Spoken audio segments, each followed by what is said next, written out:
বৈষম্য বিরোধী ছাত্র আন্দোলনের কয়েকজন সমন্বয়ক কর্তৃক তুমি কে আমি কে, রাজাকার রাজাকার, কে বলেছে স্বৈরাচার স্বৈরাচার স্লোগান বিকৃতির অভিযোগ তুলে ঢাকা বিশ্ববিদ্যালয় ক্যাম্পাসে আবারও সেই স্লোগান দিয়েছেন শিক্ষার্থীরা। স্লোগানটির 2 মাস পূর্তি উপলক্ষে রোববার রাত 10টায় ঢাকা বিশ্ববিদ্যালয়ের হলপাড়া থেকে মিছিল নিয়ে বের হন সাধারণ শিক্ষার্থীরা।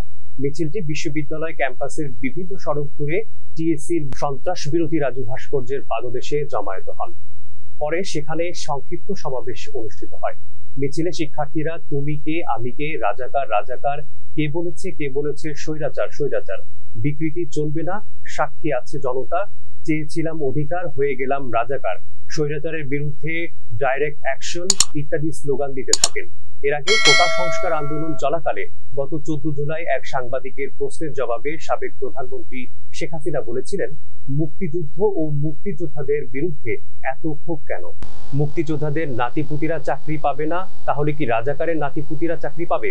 এই মন্তব্যের রাতে প্রথমে হলের ভেতরে জড়ো হয়ে স্লোগান আর বিক্ষোভ দেখাতে থাকেন ঢাকা বিশ্ববিদ্যালয়ের শিক্ষার্থীরা। এরপর তা দাবানলের মতো সারা দেশে ছড়িয়ে পড়ে।